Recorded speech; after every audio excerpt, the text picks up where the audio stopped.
Khabib Nurmagomedov versus Tony Ferguson. This is the fight that all mixed martial arts fans are looking forward to. Khabib Nurmagomedov is 24 wins and 0 losses. Let me repeat that. He is 24 wins and 0 losses. No one, and I mean no one, has had a record like this, an unblemished record coming up through the mixed martial arts ranks, starting like in his junior days of professional fighting to now, where he is a seasoned fighter at the age of 28. This is unheard of. It's not a Floyd Mayweather Jr. sport where you can get away with a 49-0. Eventually down the line, no matter who you are in mixed martial arts, you're going to lose a fight. Whether that is through a punch, a kick, getting exposed on the ground with your jiu-jitsu skills. There are so many holes one can exploit in a fighter because you can't keep up with everything. Well, you can, but at the end of the day, you need to specialize in a couple to be a really good fighter. And Khabib Nurmagomedov is a Sambo mixed martial artist. It's a type of wrestling combat used in the Soviet Red Army. And Khabib originates from that background. He's got a really strong base with his father building him up through the ranks in Dagestan in Russia. A small town in Russia, but nonetheless, this was where Khabib was brought up, and he's made a huge success of himself and his fans and the country of Russia at large. Now, Tony Ferguson, he's based in California, but just because he doesn't have that, 150 million, Russian-based following, doesn't mean he is as less popular or a less better fighter than Khabib is. Tony Ferguson has actually won more fights in a row in the UFC than Khabib has. Khabib has fought 8 times in the UFC. Tony Ferguson has won 9 in a row in the UFC. Granted, Tony Ferguson has had a few more fights, but at the age of 33, but that record still stands, particularly in the UFC. So what you have here is 2 fighters really in the prime of their careers. Khabib Nurmagomedov doesn't look like losing. He looks exceptionally good, especially when he's on the top, mauling you, and you're on the ground at the bottom. Tony Ferguson would not want to be mauled from the bottom. But one of Tony Ferguson's strengths is his full guard. He's one of few fighters in mixed martial arts that can really do some damage in full guard. So full guard is a jiu-jitsu move where, say if someone like Khabib takes you down, you wrap your legs around their body so they don't have that hip leverage and torque to move and do a punch or, certainly not a kick on the ground because that's rather impossible, but and in some cases disallowed. But Tony is not going to be frightened by that. He's not going to be one of these fighters like many other fighters Khabib has faced, because Khabib is used to having that total dominance on the ground, but Tony Ferguson is very good off his back and he loves choking people, and that's something that Khabib will have to watch out for. Tony Ferguson is training so hard. I've seen the videos on the UFC in the lead up to it. He is doing gymnastics. He is holding a steel ball and doing all these movements with it. I mean, he is one of a kind in terms of a fighter. His preparation, his mentality, he has a competitive mindset. He's a warrior, but on the same side, Khabib is coming from Dagestan in Russia. So this is going to be an interesting fight. Whose mentality can hold is, going to be the key here, because in terms of fighting ability, how can you separate them? Many people thought that Tyrone Woodley won because of the damage he inflicted upon Stephen Thompson. But the judges didn't see it that way. The judges scored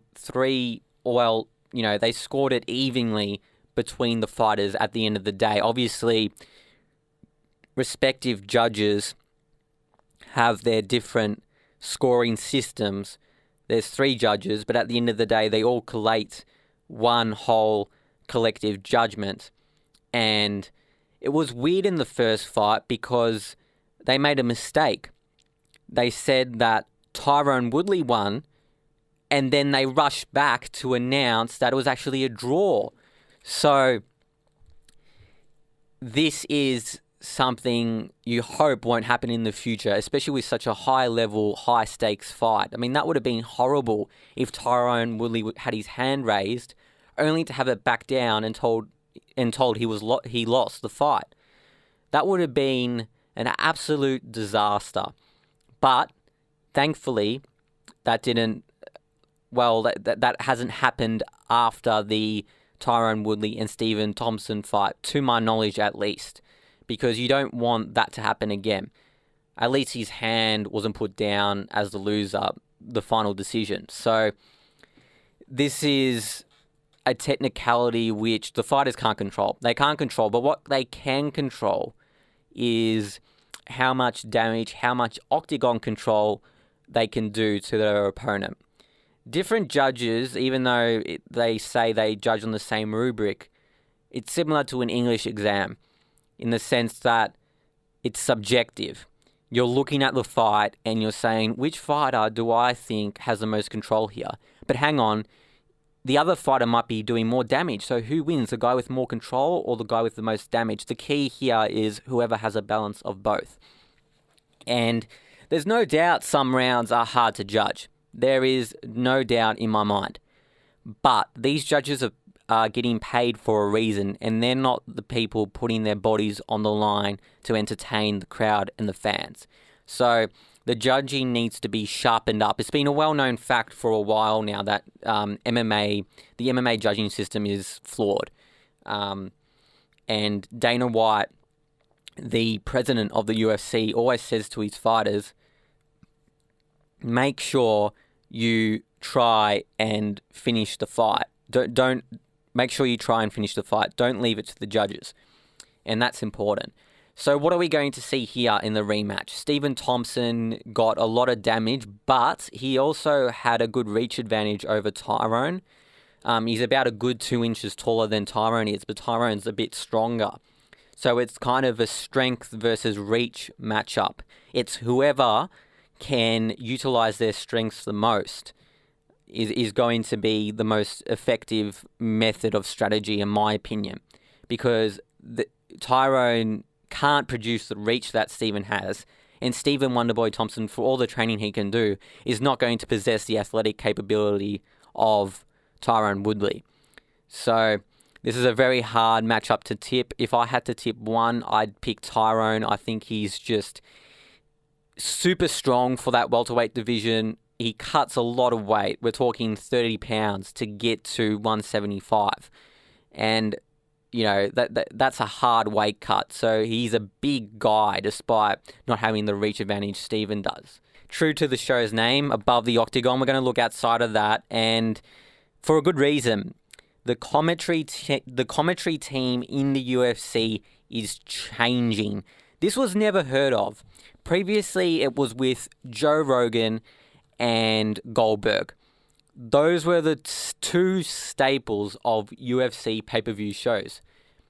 And now with the influx of more events, otherwise known as UFC Fight Nights, Melbourne has been a recipient of that, there has been more onus for commentators to come up through the ranks. This is where you have Jon Anik and also Daniel Cormier. But Daniel Cormier, Dominic Cruz has replaced him. So the last pay-per-view show before this, at UFC 208, Daniel Cormier, Jon Anik, and Joe Rogan were commentating. They've had a 3 commentary team set up before, but it was on the odd occasion. It wasn't every show. But it looks like WME IMG, who bought the UFC for over $5 billion in Australian currency, they are looking to do things differently from the previous promotion in Zuffa. They're looking to change things up. And I must admit, the 3-man commentary team didn't quite work in the last pay-per-view. And from my judgments on social media, that was certainly the case. Not a lot of people warmed to that change, but, eventually people come along to it. But I would rather prefer the setup now where they have Dominic Cruz over Daniel Cormier. Daniel Cormier is a fantastic presenter, very knowledgeable in mixed martial arts, but you're talking about another level of analysis when you have Dominic Cruz. Look him up on YouTube, look him up on Google, a genius when it comes to the philosophy of mixed martial arts. So they're trying to opt for a 3-man team. So what this does is it means Joe Rogan can't put forth his views as much as he did. He doesn't have as much airtime to voice his thoughts, which is unfortunate. But Dominic Cruz is certainly someone who can match. Well, I don't think he can match Rogan's level of analysis, because Rogan is considered as the best there has ever been and there is in terms of mixed martial arts commentary. But Dominic Cruz is young, and he's 18 years younger than Joe Rogan, or around there. And he's still an active fighter. So that's a huge draw to have someone who's fighting also in the commentary team, because some mixed martial artists are not boisterous. They don't like to talk. They just want to get on and fight. Dominic Cruz can do both extremely well. So it'll be interesting to see how the commentary team goes in future pay-per-view events. And we've been talking about Dominic Cruz, and funnily enough, he is part of my regular segment, and it's called Remember That Fight. Cody Garbrandt versus Dominic Cruz at UFC 207 on December 30th, 2016 for the bantamweight title. Previous to this, Dominic Cruz was only beaten by Uriah Faber. He had no other losses before that. So here's this brash kid, Cody Garbrandt, 25 years of age, coming in, taking on the elite of the elite. And what does he do? He beats the elite of the elite, and he becomes one himself. Not many fighters can do that. That tells you that Cody Garbrandt is a special fighter. He boasts great boxing skills. He has great power. He has great movement, which comes from boxing. Because obviously, when you're training to box, you're working on your movement. It's about not getting hit and hitting yourself. It's a sweet science. And Cody Garbrandt exemplifies that. Dominic Cruz had trouble. He had trouble reading what Cody Garbrandt was trying to do. And it always seemed like Cody Garbrandt was a step ahead of Dominic Cruz in what he wanted to do in the fight. He looked like he just had that next level of energy, that next level of vigor. Whether that comes from the fact that he's never had a title fight before in the UFC, Cody Garbrandt has, or whether that's just youthful exuberance. Either way, it's a very impressive win, and you can't take anything away from Cody Garbrandt. He is a special talent, as is Dominic Cruz, which is why this win was so... it was unexpected in a lot of ways. A lot of people tipped Dominic Cruz, including commentators in the UFC, such as Michael Bisping, who's the UFC middleweight champion in the promotion itself. So Dominic Cruz was expected to win, but Cody Garbrandt beat him. Now that's, you always have odds for each fight, but you wouldn't call this a lopsided. Cody Garbrandt was an excellent fighter, but he didn't come into this fight in the top 3. He was outside the top 5, and he took on Dominic Cruz. Even though Cody Garbrandt's fighting ability earned him a fight, it was also to do with the rivalry that he and his team has had with Dominic Cruz. Until Cody stepped into that octagon with Dominic Cruz, they hadn't figured out the Cruz puzzle for years until Cody Garbrandt's teammate Uriah Faber beat him and submitted him through a rear naked choke. So this was a different fight because Cody Garbrandt is a striker, and this is something that happens. You have different fighters facing different styles, from jiu-jitsu to striking to wrestling, and Cody Garbrandt is an excellent fighter in boxing, whereas Dominic Cruz is well versed in wrestling. But with the striking power that Cody Garbrandt possessed, Dominic Cruz looked hesitant at times going for the takedown, and that ultimately affected the fight. So this fight is part of my regular segment, because this fight announced Cody Garbrandt as a star of the future.